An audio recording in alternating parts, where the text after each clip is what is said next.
Voy a continuar con el estudio del libro de San Juan, el libro de San Juan, y ya estamos en el capítulo 13. Y en esta ocasión, en esta enseñanza, quiero hablarles de la humildad y la mansedumbre de Jesucristo, de nuestro Señor Jesucristo. Vamos en este capítulo 13 a ver enseñanzas importantes o principios profundos acerca de una virtud que en la Biblia pudiéramos decir es verdaderamente sublime, es grande, excelsa y completamente diferente a las demás virtudes. Y es una virtud sobre la cual el Señor Jesucristo llamó particularmente su atención o la atención de los discípulos o de sus seguidores. El Señor les había dicho a los discípulos: aprendan de mí que soy manso y humilde de corazón. Jesús estaba diciendo que Él era el maestro acerca de lo que era la humildad y la mansedumbre. Aprendan de mí.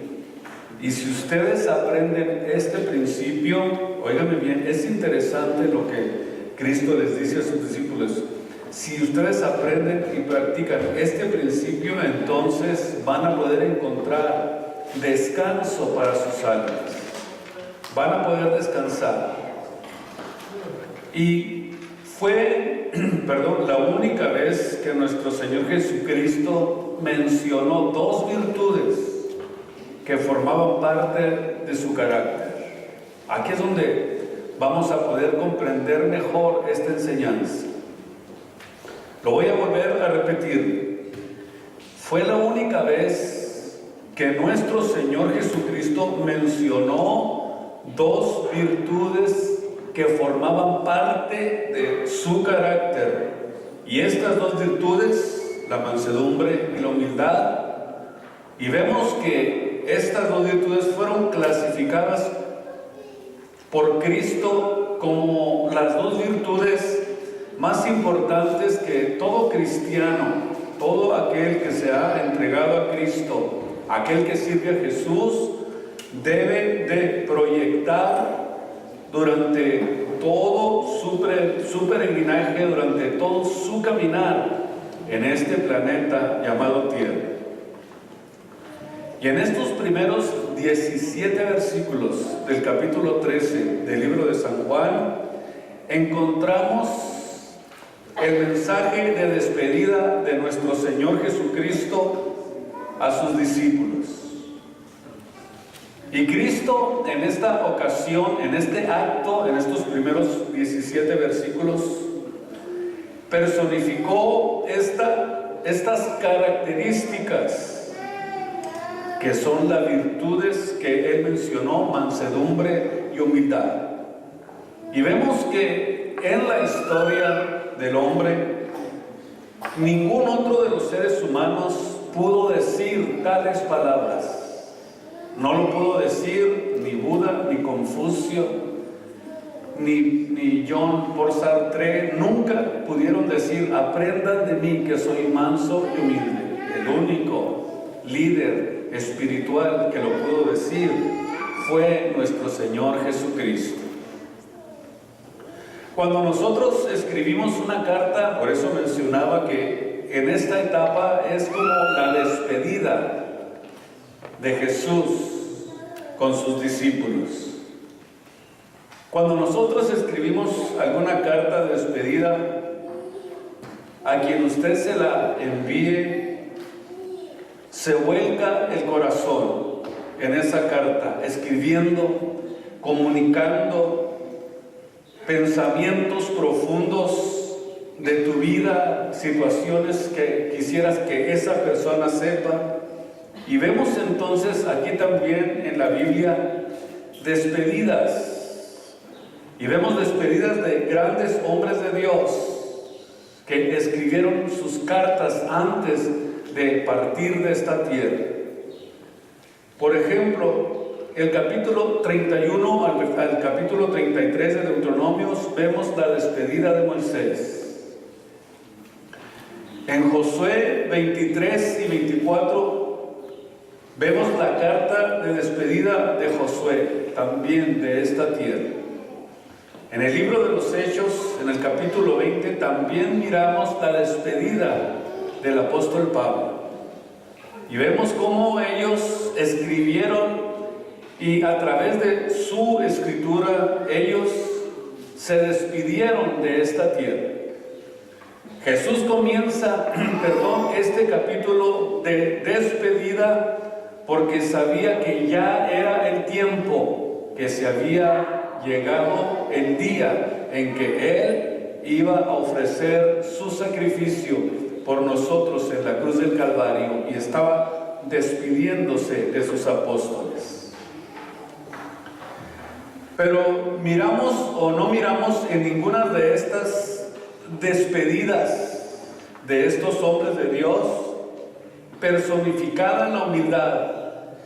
Y en esta ocasión nuestro Señor Jesucristo va a enseñarnos algo en este día acerca de lo que es esta característica que personificó Él de una manera muy especial. Así como a sus discípulos, Jesús les dio una lección muy importante y que en esta preciosa tarde ustedes y yo vamos a aprender.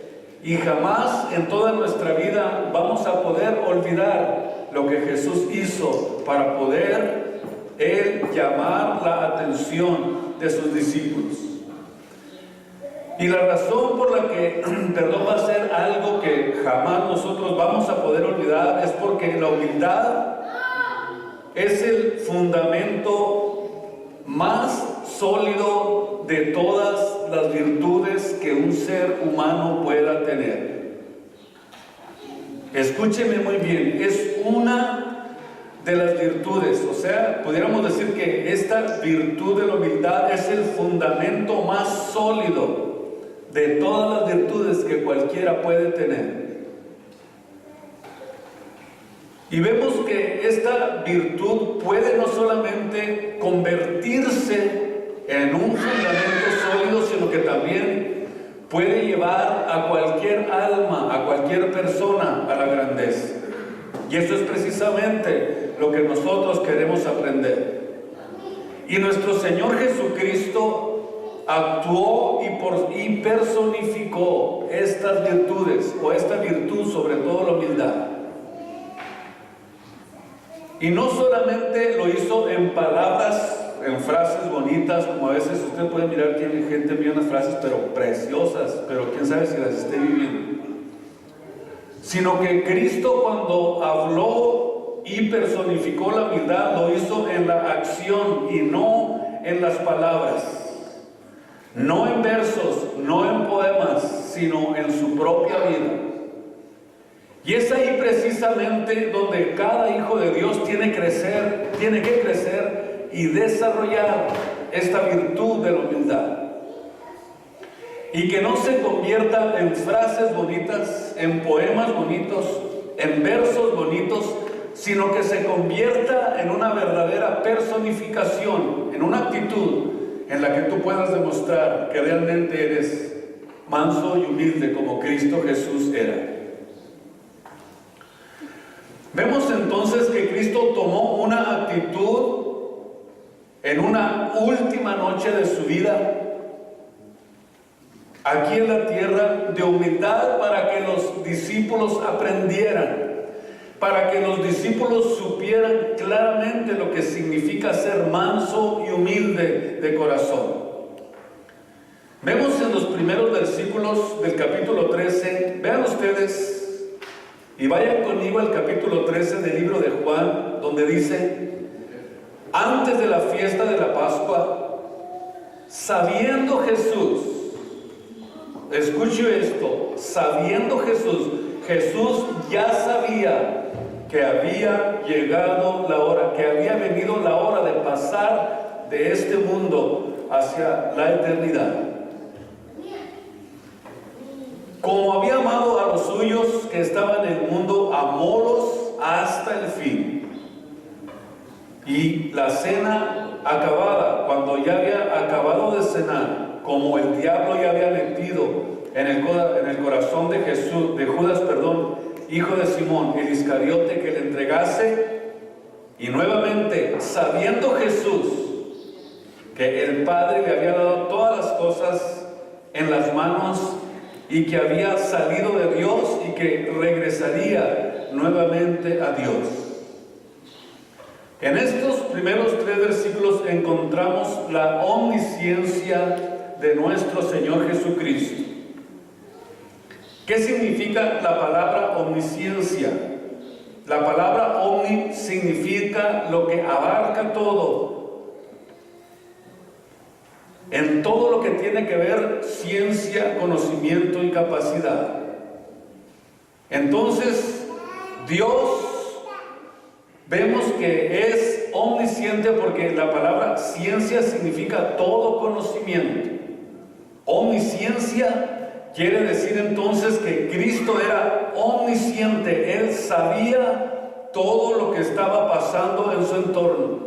Por eso vemos que cuando nosotros nos acercamos a Dios, vemos un Dios omnisciente, omnipotente y omnipresente. Todo lo sabe, todo lo conoce. Y vemos que era precisamente la actitud que Cristo tenía. Y Cristo, siendo una manifestación visible de Dios, sabía todas las cosas. Y también sabía perfectamente la hora de su muerte. Nadie pudo hacer nada hasta que no llegara ese día. Nadie lo podía matar, nadie lo podía arrestar hasta que se cumpliera cronológicamente el día de su crucifixión o el tiempo de su crucifixión. Y dice que sabiendo Jesús que su hora había llegado, vemos el énfasis de lo que Jesús sabía. Y Jesús iba contando cada día, iba contando cada hora, cada instante, cada minuto, que se acercaba más y más al monte Calvario. Jesús esto lo sabía y estaba consciente de eso porque lo sabía todo y tenía el control de la situación. O sea, no se alteró en nada, se mantuvo paciente, nunca le tomó el tiempo por sorpresa, todo lo tenía calculado, él sabía el tiempo, él estaba consciente que todo estaba cronológicamente preparado para que llegara ese día. Y la razón es porque él estaba totalmente consciente de todas las cosas. Y él sabía la hora de su muerte. Por ejemplo, en Juan 2:4, Jesús le dice a su madre: aún no ha llegado mi hora. Vean ustedes cómo él tenía todo cronológicamente, perfectamente preparado. No ha llegado mi hora cuando se acercó su madre. En Juan 7:30 dice que ninguno de los que procuraban matarle pudieron prenderlo, no pudieron hacer nada contra él porque dice aún no había llegado su hora. En el capítulo 8, versículo 20 dice que aún todavía no había llegado su hora. Vemos entonces a través de este proceso que Jesús estaba consciente que el tiempo todavía no llegaba. En Juan 12:23 respondió y dijo: la hora viene, ya se estaba acercando para ser glorificada. Vean este proceso interesante en el que Cristo estaba siendo procesado de una forma cronológica.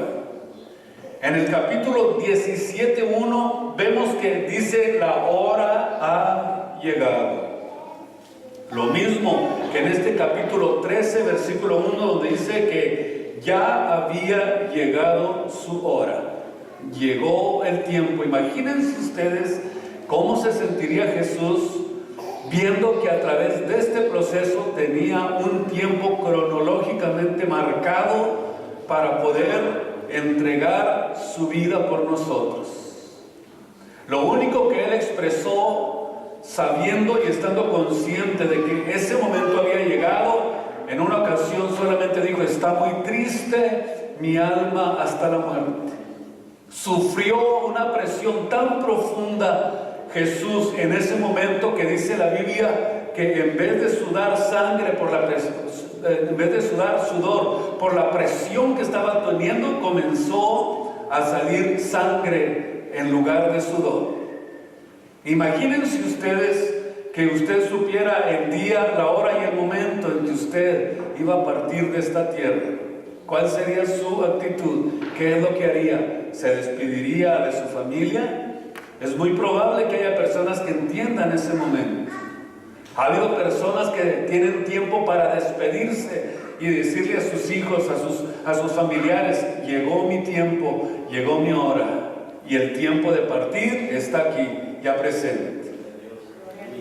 ¿Cuál era la hora divinamente señalada por Dios, de la que Jesucristo estaba hablando? Era la de su crucifixión, de su resurrección y de su ascensión al reino de los cielos, cuando Cristo fuera glorificado. Y Jesús sabía que su misión en este mundo estaba por terminar, estaba por acabar. Y número uno, vemos entonces que Jesús sabía quién era Él. Esto es importante, número uno. Número dos, Jesús sabía a dónde iba después de esta vida. Aquí es donde nosotros podemos ir comprendiendo la razón de su mensaje. Y vemos entonces también, número tres, que Jesús sabía a dónde iba después de esta vida, y por esa causa Él estaba al control de todas las situaciones. Y una de las cosas más terribles del ser humano, oiga bien, lo más triste que le pueda pasar a un ser humano es la incertidumbre. La incertidumbre de quiénes somos, por qué existimos y hacia dónde nos dirigimos. Y como miles de jóvenes no saben hacia dónde van, como miles de matrimonios, miles de personas no saben todavía quiénes son, ni tampoco a dónde van y a dónde se dirigen. Y por eso es que mucha gente en este tiempo están viviendo confundidos. Viven sin rumbo en la vida, sin propósito, sin dirección, sin saber hacia dónde van. No tienen la dirección. Y al carecer de esto, ¿qué es lo que sucede? Que ellos saben perfectamente que su vida tiene que tener algún rumbo y una dirección. Y esa es la razón a veces de la incertidumbre del hombre, de la mujer. Porque comienzan, cuando no entienden esto, comienzan solamente a vivir para la vida temporal. Al carecer de saber cuál es el rumbo de tu vida, al carecer de saber cuál es el futuro, hacia dónde vas, entonces es ahí donde el hombre comienza a vivir para el placer. Es ahí donde comienza el hombre a vivir para hacer dinero. Es ahí donde el hombre comienza para hacer fama, para robar, para hacer las cosas negativas delante de su vida. O sea, vemos entonces que la falta de certidumbre y de dirección descontrola las actitudes y el estilo de vida de los hombres. Los distorsiona completamente. Por eso, cuando nosotros vemos que Jesús sabía quién era, a dónde iba, cuál era su fin, su plan, su propósito, básicamente nos estaba diciendo que cuando nosotros confiamos en Él, entonces vamos a poder tener un camino seguro a seguir. De hecho, Él lo dijo claramente: yo soy el camino, la verdad y la vida. Entonces, podemos decir entonces que Jesús es el camino más seguro para que le podamos seguir.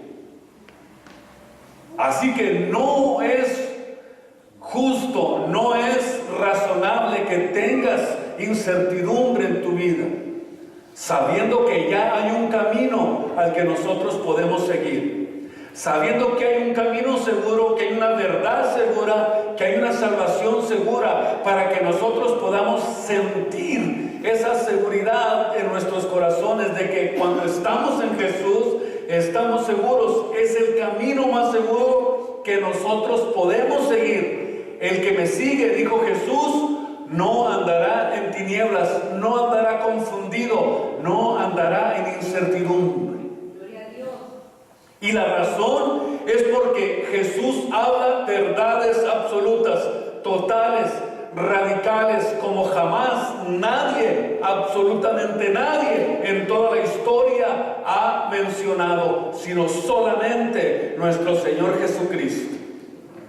Por eso nuestra seguridad y nuestra confianza tienen que estar ancladas en Jesús, porque nadie nos puede dar la seguridad que Cristo nos da, absolutamente nadie. En el versículo 4 y versículo 5 dice: levantándose de la cena y quitándose su ropa y tomando una toalla, ciñóse. Luego puso agua en un lebrillo y comenzó a lavar los pies de los discípulos y a limpiarlos con la toalla con que estaba ceñido. En este próximo paso vemos lo que Jesús ya sabía, le ayudó a determinar lo que hizo. Vean ustedes algo importante. Jesús sabía que había llegado su momento. Y entonces, lo que Jesús sabía, lo ayudó a determinar lo que hizo. O sea, lo que tú piensas determinará lo que harás en tu vida. Dicho de otra forma, tu filosofía va a determinar tu moral. Si tú piensas que no hay infierno, esto determinará tu manera de vivir. Si tú piensas que con la muerte se acaba todo, entonces tu filosofía va a ser una filosofía errónea acerca de cómo deben de ser nuestras actitudes y nuestra forma de servicio a Dios.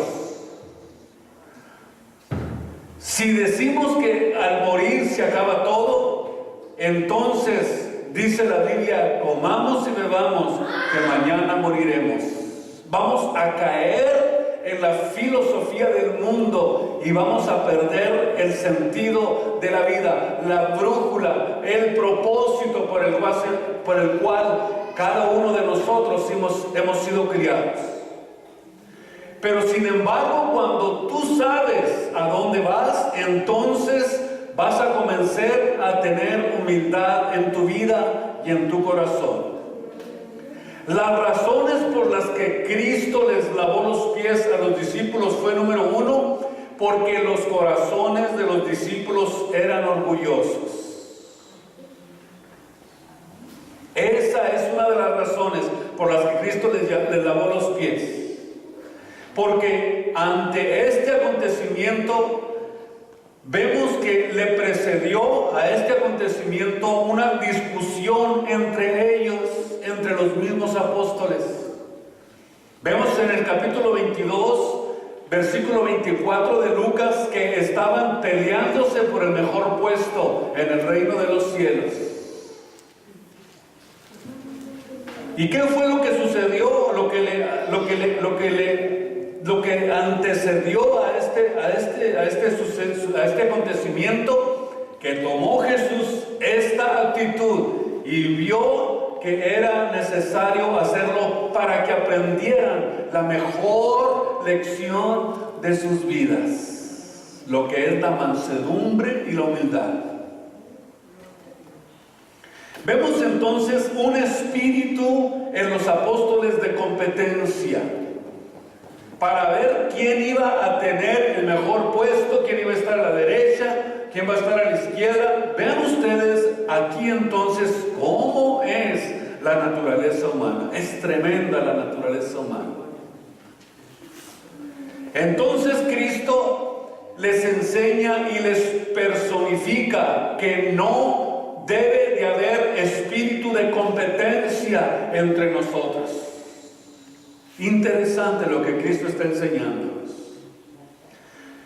Que no debe de haber un espíritu de competencia, porque entre las iglesias, entre los cristianos, ¿por qué razón no podemos llevarnos bien?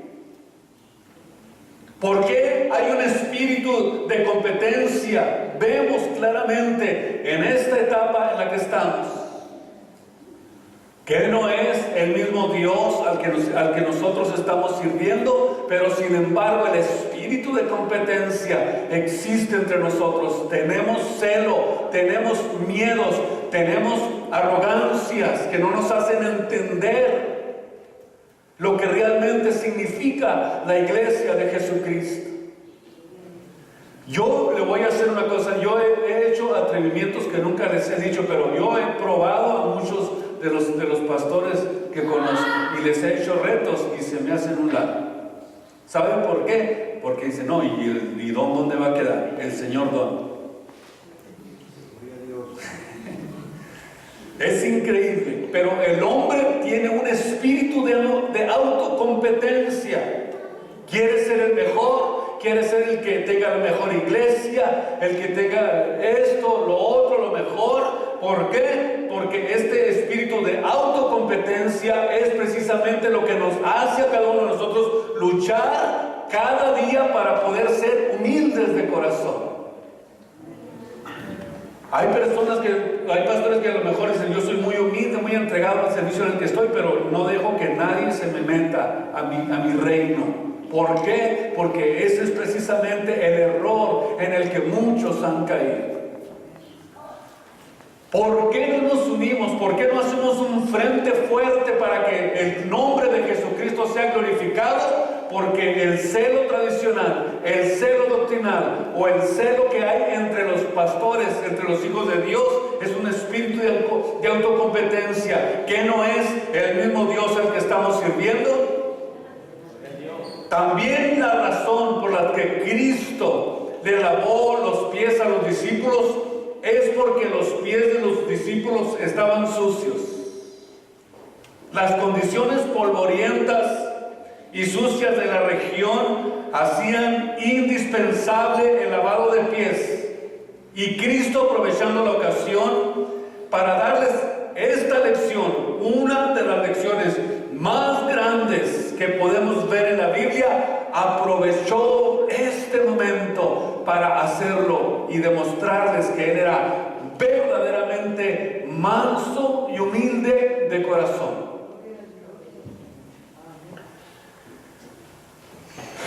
Gloria al Señor. ¿Qué lección tan grande les dio Cristo a los apóstoles? Fue tan profunda, tan impresionante esta lección que les dio, que jamás en toda su vida se les pudo olvidar. Y no lo hizo con palabras, no, sino que lo hizo de una forma ilustrativa, de una forma, pudiéramos decir, concisa. Él estaba consciente de lo que estaba haciendo. No lo hacía por impresionarlos, no lo hacía para llamar la atención de ellos, sino que lo hizo porque Él verdaderamente era manso y humilde de corazón. Ellos querían grandeza, Cristo les demuestra lo contrario.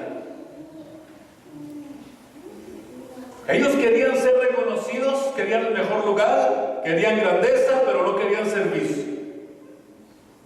Y esto se debía a que en la sociedad de ese tiempo el lavamiento de los pies era un servicio prestado por los sirvientes, por sirvientes más humildes, y los ponían a lavarles los pies. Y aquí es donde nosotros vemos lo que verdaderamente significa esto que Cristo estaba haciendo. Vemos aquí un ejemplo supremo de humildad por medio de una acción. Jesús enseñó la lección de servicio abnegado y ejemplificó esto, no solamente solamente lavándole los pies, sino que aún lo vemos que lo hizo en su muerte expiatoria en la cruz del Calvario. Y este acto de limpieza vemos que avergonzó a los discípulos. Se quedaron callados y se quedaron asombrados de lo que Cristo estaba haciendo con ellos.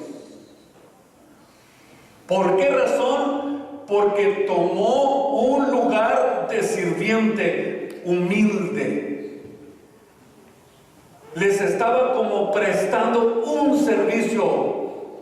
Les estaba como haciendo algo de lo que él esperaba, probablemente como lo hacían en ese tiempo los que prestaban este servicio, quizás una propina, algo por lo que estaba haciendo. Y los apóstoles se quedaron callados y asombrados por lo que estaban viendo y no podían entenderlo. Óigame bien, la vida cristiana es servicio. Y hasta que ustedes y yo no lo entendamos, hasta que ustedes y yo no lo comprendamos, entonces no vamos hasta ese momento a aprender lo que es servir a Cristo. Jesús nos dijo: aprendan de mí que soy manso y humilde de corazón. Dejen el espíritu de autocompetencia. Dejen de hacerse daño entre ustedes. En Mateo 20:28 Cristo dijo: yo no he venido, óigame bien, para ser servido, sino para servir y para dar mi vida por cada uno de ustedes en rescate de sus vidas. Para esto he venido. Y eso es precisamente lo que Cristo quiere que nosotros aprendamos, que nosotros estamos aquí aprendiendo del Maestro que nos mostró, que nos enseñó, que nos dijo la fórmula para que nosotros pudiéramos entender lo que significa la humildad. Vamos a ver del versículo 4 al versículo 12, óigame bien, características de la humildad, para que podamos entender esto. La humildad nunca se anuncia o se exalta a sí misma. Cuando una persona dice, óigame bien lo que le voy a decir, soy humilde, y cuando trata de que la gente vea en él la humildad, desde ese momento, desde ese instante, esa persona está manifestando el orgullo más grande del mundo. Jesús no les dijo a los discípulos: les voy a demostrar lo que es la humildad, vean todo lo que voy a hacer. Jesús no hizo nada absolutamente de eso, no exaltó la humildad, sino que dice la Biblia que no dijo nada, solamente tomó la toalla, tomó el agua y comenzó a lavarles los pies a sus discípulos. En el libro de Mateo, capítulo 23, del versículo 6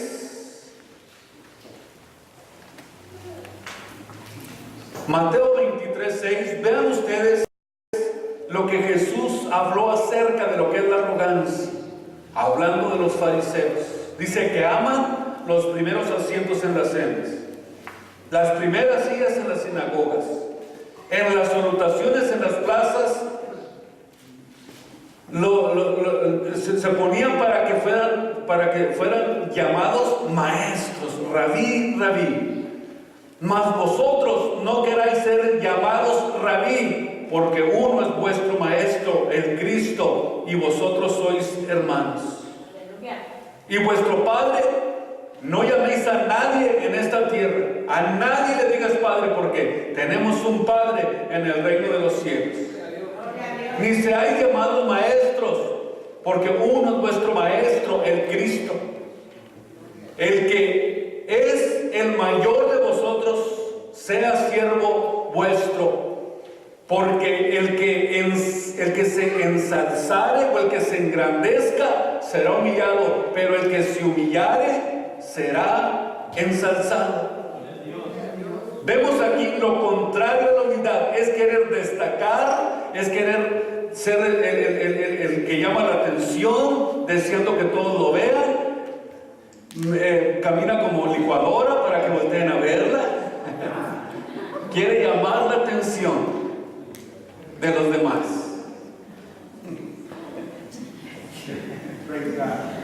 Vemos entonces que aquí es donde necesitamos entender lo que significa ser verdaderamente humilde.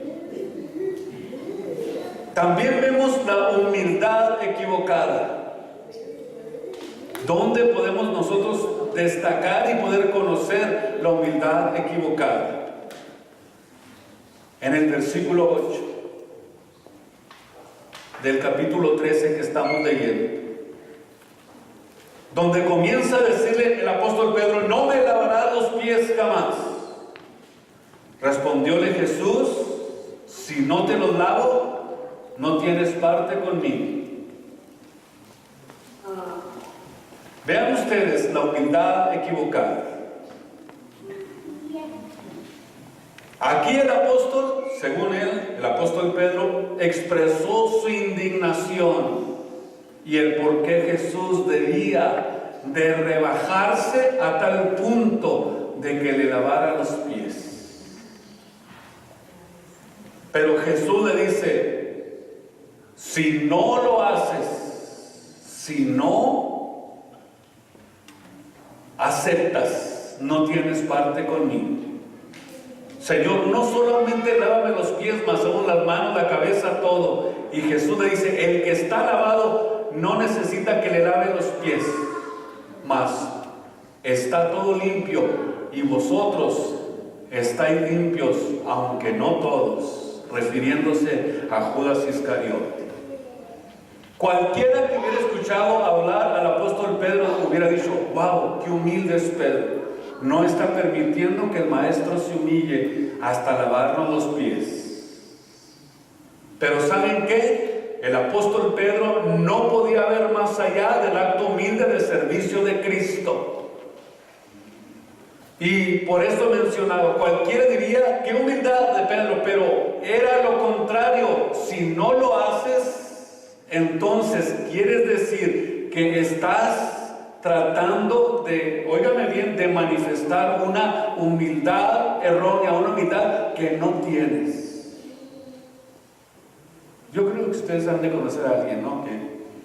Que expresa la humildad como tratando de llamar la atención. No, pues, pone la cara de yo no fui.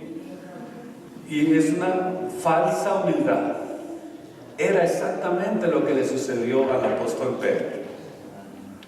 Y quiero decirle que la humildad no es una señal de debilidad humana. Estaba Cristo realizando una tarea de siervo, y todo y con todo y eso era rey, y se humilló hasta la muerte, haciéndose siervo. Dice la Biblia que se humilló a sí mismo tomando forma de siervo. Hebreos capítulo 2, tomando forma de siervo. Y se humilló de tal manera que hasta estuvo dispuesto a lavarle los pies. Se hizo siervo siendo rico. Se hizo débil siendo fuerte.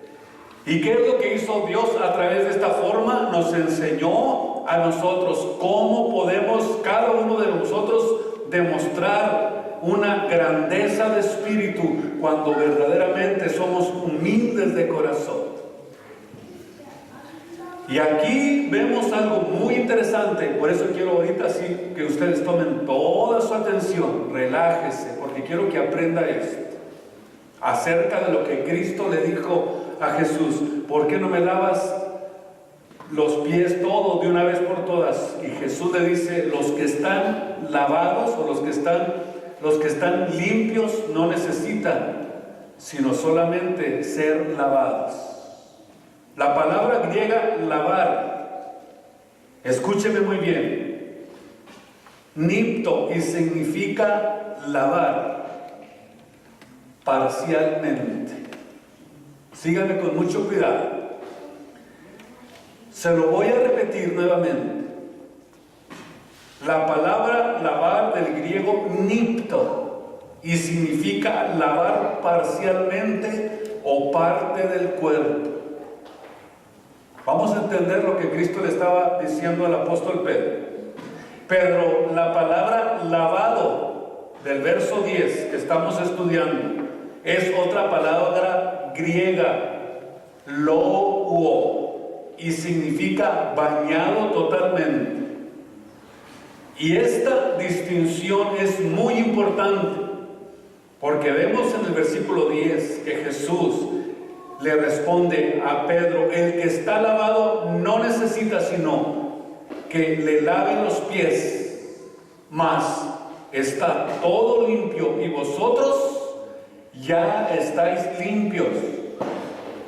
¿Están ustedes conmigo? Muy bien.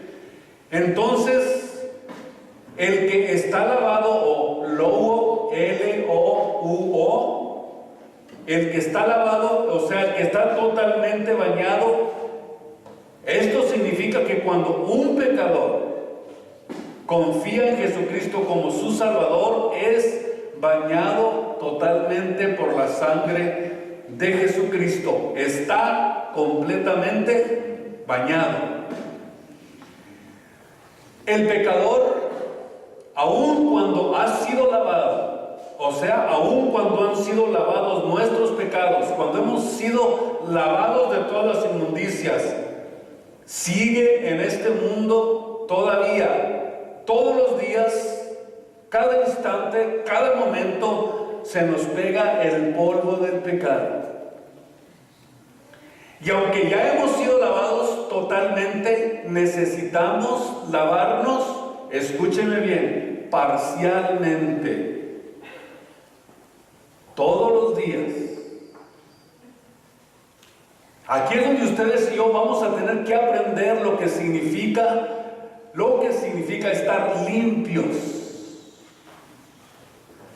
Entonces, en el transcurrir de nuestra vida diaria, vemos entonces que estamos todavía en el mundo y hay polvo de pecado, hay situaciones, hay momentos en que nosotros vemos que mientras vamos caminando, el polvo del pecado se nos pega, y aunque ya hemos sido lavados totalmente, lavarnos parcialmente todos los días con la sangre de Cristo significa lo que dice Primera de Juan capítulo 1 versículo 8 y versículo 9. Vean ustedes esto, que es muy muy importante que lo entendamos.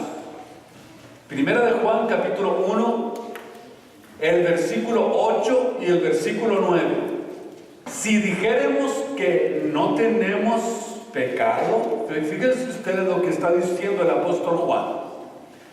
Si decimos que nosotros no tenemos pecado en nosotros, nos engañamos a nosotros mismos y no hay verdad en nosotros. Pero si confesamos, aquí está la limpieza diaria. Pero si confesamos nuestros pecados, Él es fiel y justo para que perdone nuestros pecados y escuche, y nos limpie. Escuche esto, que es muy importante. Ustedes todos los días no deben de acostarse sin pedirle perdón a Dios. Porque cuando confesamos nuestros pecados, Él es fiel y justo para perdonarnos. ¿Y qué hace Dios? Nos limpia de toda maldad. No necesitas otra vez ser regenerado, no necesitas otra vez la salvación. Lo único que necesitas es limpiarte. Por eso dijo Cristo: el que ya está limpio no necesita. Pero el que está sirviendo a Dios en el mundo y se nos pegan costumbres, vemos algo que nos llamó la atención y que produjo en nosotros algún tipo de emoción carnal, algo que nos hizo a nosotros a lo mejor pecar contra Dios. Dijimos una palabra que no debemos de haber dicho. Entonces, cuando tú vas al altar de Dios y le dices: dice: Señor, perdóname por esta palabra que dije. ¿Qué está haciendo usted? Confesando. ¿Y qué hace Dios? Lo limpia de ese pecado. Por eso muchos cristianos no progresan espiritualmente, porque no se limpian. Se les acumula y se les acumula y se les acumula, y comienzan a perder la comunión con Dios, comienzan a alejarse de Dios, comienzan cada vez más pesados para leer la Biblia, tienen días sin orar. ¿Por qué? Porque están dejando que se acumule ese pecado, esa maldad que no ha sido limpiada. El salmista David decía: límpiame más y más de mi maldad y límpiame cada día de mi pecado. Óigame bien, estaba hablando de esa limpieza que nosotros tenemos que tener diariamente en nuestra vida espiritual. Vean ustedes que el apóstol está diciendo limpiarnos de toda maldad. Pero si ya soy cristiano, sí, pero se te pega el polvo, se te pegan las mañas. No me diga que no.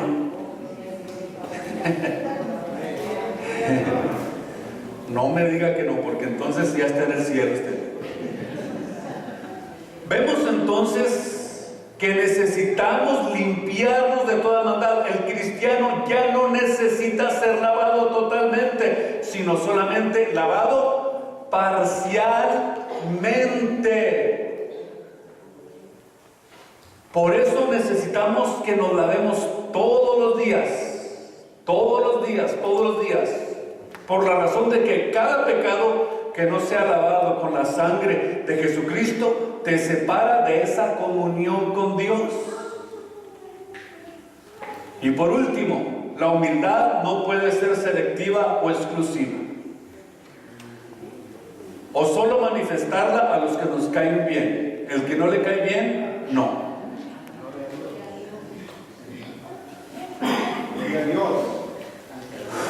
Y esto nos lo demostró Cristo.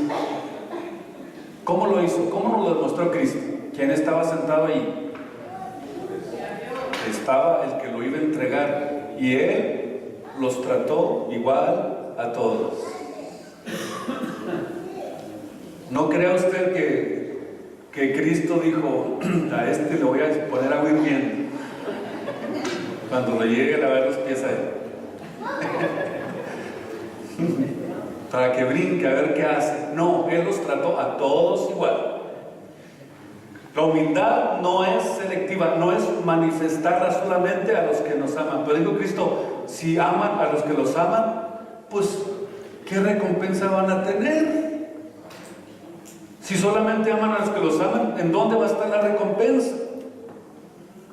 Pero si aman a los que los persiguen y a los que los aborrecen, entonces ustedes van a poder tener recompensa. O sea que la humildad no es seleccionar a ver a quién le hago el bien y a quién no. Es interesante esto. Por eso necesitamos entender que cuando Jesús habló de esto, estaba diciendo claramente que nosotros no podemos hacer excepciones. Es más, dijo Cristo: si tu enemigo tiene hambre, cómprale un taco. Y si tienes sed, dale un vaso de agua a tu enemigo. ¿Por qué estaba diciendo esto Cristo? Porque nos enseñó a que nosotros podíamos vencer el mal haciendo el bien. Cuando alguien te pida, dale. Venzan el mal con el bien, para que seáis hijos de vuestro Padre Celestial que está en los cielos, y para que seáis perfectos en hijos de Dios. Así que sirvámonos los unos a los otros, amémonos unos a otros como Cristo nos amó. O sea, de esta forma vamos a demostrar la humildad, que es a través del servicio, a través de ayudarnos los unos a los otros. Y en este día quiero decirle: has hecho bien a alguien sin esperar nada a cambio. Eso quiere decir que estás progresando en la humildad y en la mansedumbre. Pónganse de pie y le damos gracias a Dios en esta tarde.